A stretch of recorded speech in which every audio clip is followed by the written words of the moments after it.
카찰죄에 적발이 되셨다면 고소장을 먼저 열람하고 CCTV를 열람하고 이런 것들이 중요한 것이 아니라 먼저 을 받는 것이 가장 중요합니다. 안녕하세요, 최용희 변호사입니다.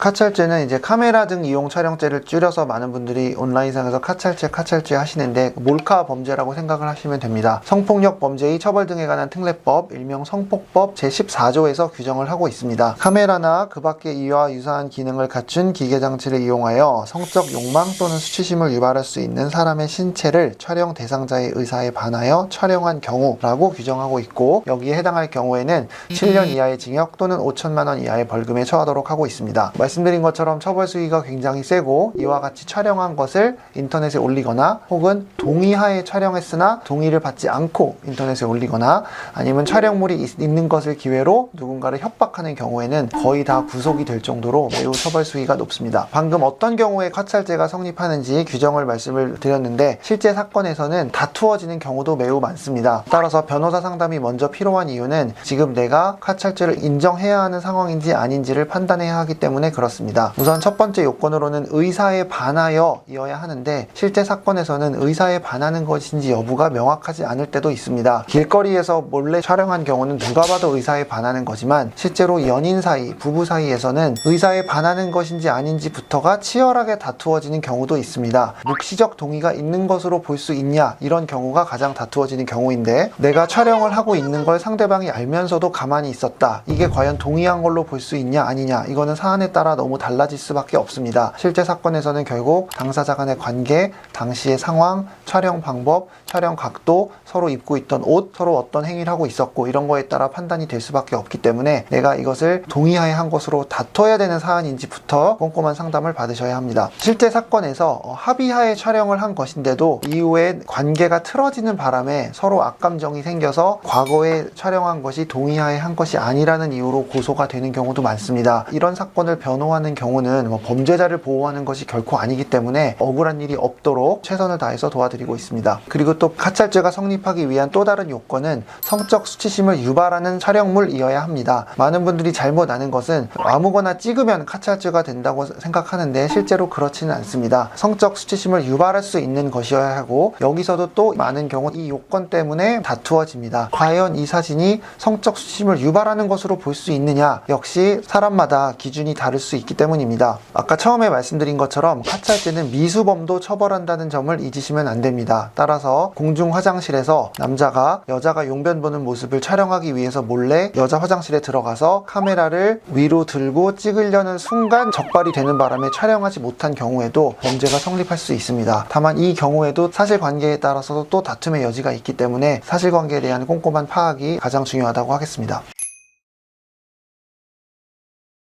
카찰죄로 고소를 당했다면 말씀드린 것처럼 우선 변호사와의 상담을 통해 방향을 정해야 합니다. 따라서 먼저 방향을 정하고 이를 토대로 준비를 해 나가야 되고, 무작정 부인하고 보는 것은 바람직하지 않습니다. 나는 억울해서 부인을 했지만 제3자인 수사기관이나 법원에서 봤을 때는 부인할 것이 아니라 이거는 인정해야 되는 경우라면 결국 인정도 안 했고, 인정을 안 했으니 반성을 할 수도 없고, 인정을 안 했으니 합의도 할 수 없어서 결국은 처벌이 더 강해지는 수밖에 없습니다. 따라서 앞에 말씀드린 대로 다툼의 여지가 있는 경우라면 억울하게 처벌받는 일이 없도록 적극적으로 다투어야 되고, 그게 아니라면 인정하고 선처받는 방법을 모색해야 됩니다. 이 점에 있어서는 검사로 일했던 경험이 되게 필요한 이유는 억울한 경우에 어떤 증거가 있어야 무혐의 처분을 받을 수 있다는 것을 잘 알기 때문입니다. 카찰죄로 고소당한 분들이 가장 많이 하는 실수 중에 하나는, 지금 시간이 없으니 상담을 받으러 오라고 말씀을 드렸더니 일단 제가 정보공개 청구 통해서 고소장 확보해서 갈게요, 제가 우선 어디 구청 어디 가서 CCTV부터 확보해서 갈게요, 이런 말씀을 하시는데, 그것보다 더 중요한 것은 변호사 상담입니다. 변호사 상담 먼저 받는다고 해서 본인들이 해야겠다고 생각하는 일들이 결코 늦는 것도 아니고, 그 일들은 변호사가 하는 게 더 오히려 빠를 수도 있습니다. 따라서 부디 혼자 스스로의 판단하에 뭔가를 먼저 하려고 하지 마시고 먼저 전문가의 진단을 받으시기 바랍니다. 실제 제가 했던 카찰죄 사건 하나 설명드리겠습니다. 가해자는 남성분이셨고 횡단보도 맞은편에 있는 여성을 촬영을 했습니다. 당시 여성은 검정색 레깅스, 레깅스를 입고 있었습니다. 그래서 레깅스기 때문에 당연히 달라붙었고 상의도 비교적 짧은 옷을 입고 있어서 허리 이하가 모두 적나라하게 드러나는 상황이었습니다. 그런데 이 남성분은 또 난처하게도 동종 전과가 있었습니다. 그래서 이런 상황에서 아무래도 이 남성분의 말을 믿어주기가 되게 어려운 상황이었는데 경찰은 뭐 늘 그렇듯 당연히 송치를 했습니다. 그래서 따라서 검찰에서 열심히 싸워서 무혐의를 받아야 되는 상황이었는데 당시 저희가 판단을 하기로는 촬영한 사진이 하체 하반신 중에서도 특정 부위를 확대를 해서 촬영한 것도 아니었고 전신을 찍고 그 여성을 대상으로 찍은 것은 맞으나 사진의 각도와 실제로 촬영된 사진 그리고 그 여성을 비롯하여 주변에 함께 찍힌 것들을 종합적으로 봤을 때 이것을 성적 수치심을 유발하기 위한 목적으로 촬영한 것으로 보기에는 다소 부족하지 않을까라는 판단하에 변론을 했고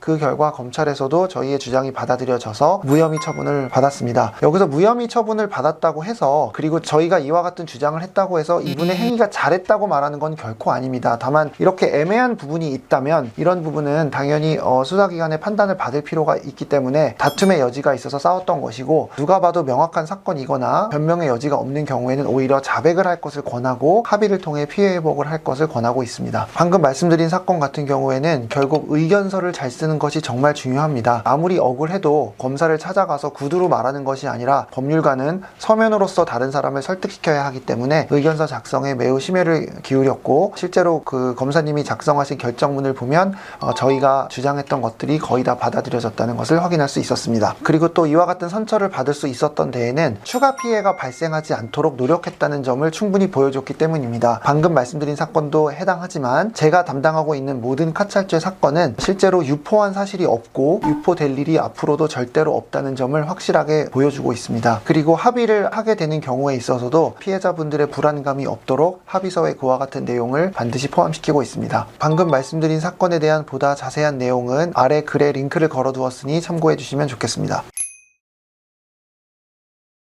우선 방향을 정하는 것입니다. 말씀드렸다시피 자백할지 부인할지를 결정을 해야 되고 내가 지금 억울하다고 해서 무작정 부인을 하는 것은 옳지 않습니다. 그리고 또 하나 의뢰인들을 봤을 때 방향을 잘못 정하는 경우 중에 하나는 포렌식해서 나올 때까지는 나는 일단 부인할래 라고 하는 경우가 있는데 그렇게 해야 되는 경우도 있습니다. 그러나 모든 경우가 그런 건 아니기 때문에 부디 방향은 신중하게 정하고 꼭 변호사랑 상담을 하시기 바랍니다. 그 다음으로 고민이 되는 부분은 포렌식 과정에서 현재 문제가 된 사건 이외의 다른 촬영물들이 나오는 경우입니다. 이런 경우는 수사기관에서 거쳐야 할 다양한 절차도 있기 때문에 그 절차에 따라 증거를 수집하지 않으면 그 증거들은 증거로 사용할 수 없는 경우도 있고 또 이 사건이 아닌 다른 사건에 대해서는 대응 방법이 다를 수 있기 때문에 이런 문제점이 있을 수 있다는 것도 잘 생각하셔야 합니다. 그리고 마지막으로는 합의입니다. 고의적으로 촬영한 경우도 물론이고 가사 다툼의 여지가 있는 경우라 하더라도 여전히 촬영을 한 게 맞다면 범행은 부인하지만 여전히 합의를 해야 될 필요성은 있을 수 있습니다.